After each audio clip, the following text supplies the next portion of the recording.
15 very short tales of horror that are better than most scary movies you've watched.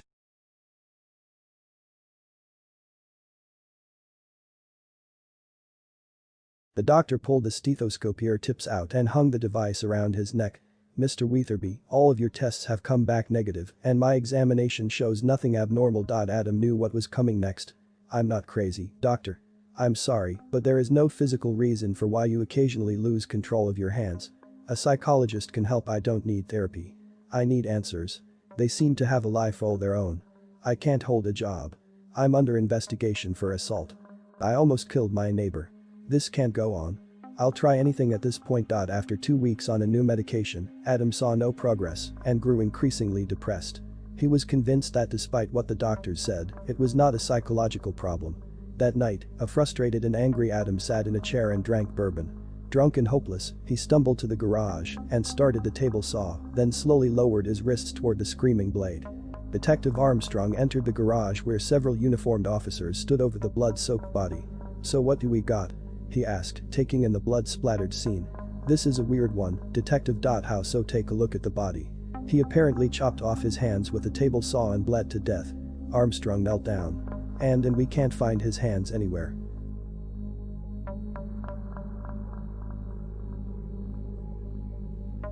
I don't know why I looked up, but when I did I saw him there. He stood against my window.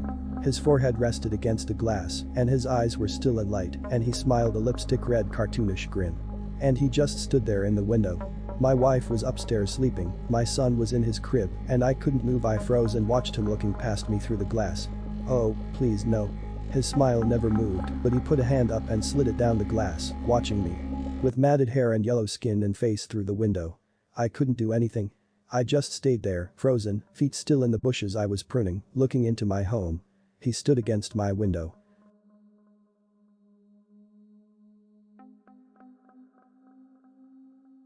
People started falling from the sky by the close of the decade. They were never clothed, always naked, always a petrifying grin on their faces. It had been just a few at first, but then hundreds and thousands would fall at a time, destroying cars, homes, blocking off highways. Strange discoveries were made upon research. They were human, but lacked any blood, intestines, even a heart. No one could explain the hideous grins they had, or even where they came from. It was a woman in Costa Rica who made the latest and most disturbing discovery. She recognized one of the fallen bodies as a long-dead relative, one who died back when she had been a teenager. Then more and more identifications were made. Soon people were picking out their long-dead loved ones amongst the video feeds, cadaver piles, and crematoriums. No one could explain why they were coming back, falling from the sky. Even more distressing, after disposing of the bodies, it wouldn't be long until that same body came plummeting from the sky again. You could not get rid of them, no matter what. People were getting killed by the higher volume of falling bodies, and soon after burial, they too began to fall. My mother was killed when a body landed on her car, crushing her. The next week, the news reported on a body that had gotten lodged in an airplane windshield. I saw my mother's grinning face, the happiest I had ever seen her. They say when hell is full, the dead shall walk the earth. What about heaven?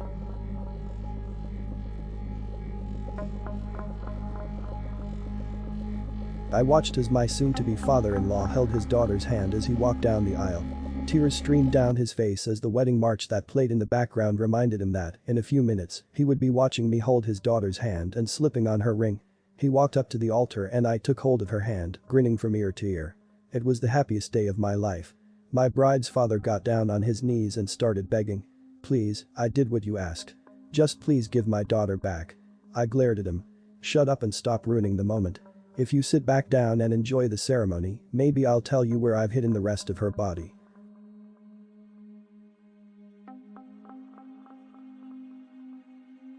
"Where are you?" I scream. Panicked, I run through the abandoned farm. I can't find her. Not in the old house. Not in the barn. I run into the empty field, heart racing. As I scan the area, I run into a mound of dirt and trip, sprawling to the ground. Getting up, it hits me. Abandoned farm. I tripped over freshly tilled earth. Crouching down, I start frantically clawing with my hands. Scooping handfuls of dirt, I hit something hard. "Wood. Are you in there?" I cry, pressing my ear to the wood.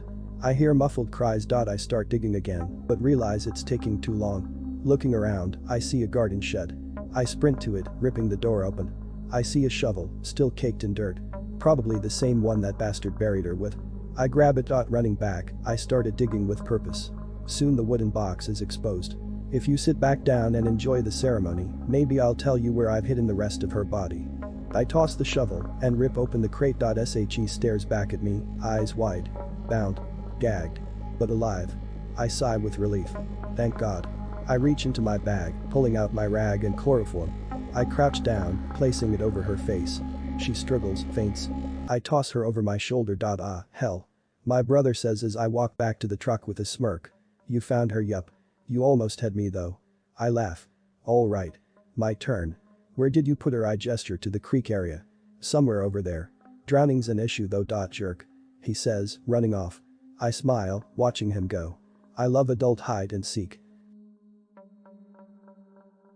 Look, I'll be the first to admit I'm a complete bastard. I'm also lazy. I'm only here to find the idiot because there's almost always an idiot. This support group is pretty typical.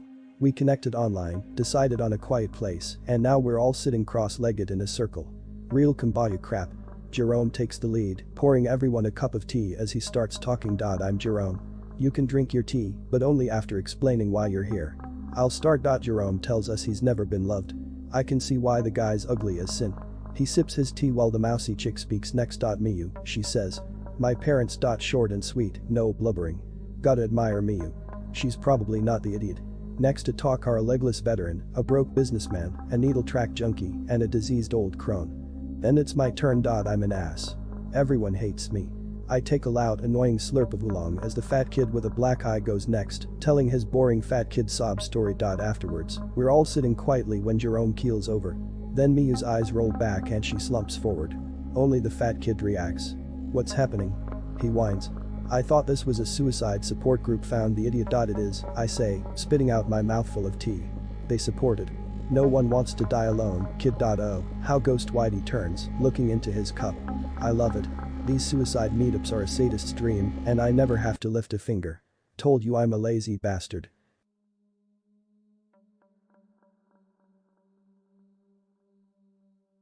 I bought a new house in the small town of Winthrop. The house was cheap, but the most important part was that I needed to get away from the city. A few months ago, I had a run-in with a stalker. While I had managed to get him arrested, I couldn't shake the feeling of eyes just constantly watching me. I felt like there were eyes everywhere, at home and on the street, so I decided to move out into the country to somewhere with less people, just for peace of mind. The house itself was big and somewhat old, but otherwise very welcoming. The agent who introduced me to the house had been required to mention that a serial killer had lived here in the past, which was why the house was so cheap. However, he, and later, my next-door neighbor Sarah, both told me to pay the thought no mind. 4 other owners had lived in the house since then, and all of them were very happy with it. I loved the house. Its interior furnishings were beautiful and very comfortable. The people of Winthrop were friendly, often bringing over freshly baked pastries or inviting me over for dinner. Get-togethers, they said, were the key to making sure everyone who lived in Winthrop loved it there. Yet after a week, I stopped loving it. The feeling of someone watching returned, worse than before. I tried to ignore it, but soon I started losing sleep. Giant bags grew under my eyes, and I began yawning almost as much as I breathed. Sarah was kind enough to let me stay in her house for a few nights. It was during this time that I heard the legend of Forrest Carter, the serial killer who had lived in my house. While no one knows his exact kill count, Carter, also known as the Winthrop Peacock, was a man with extremely severe case of narcissism. Legends say that he couldn't fall asleep if he didn't feel like he was being watched. He was finally arrested for putting up a scarecrow to watch him during the night. Only it wasn't a scarecrow. Carter had murdered a 17-year-old girl just so her corpse could stare at him. The story gave me shivers, and after I went home, I felt like there were hundreds of pairs of eyes just watching me no matter how I turned. Today, however, was the first day that I acted out. I was cooking breakfast when I felt the eyes. Instinctively, out of fear, I threw my kitchen knife, which lodged itself into the wall. As I pulled it out, I found myself staring at a pair of eyes, pickling in formaldehyde. I've been watching the police peel away the drywall of my house for hours now. So far, they found 142 pairs of eyes in little glass jars. The scariest thing is, each and every one was staring at me.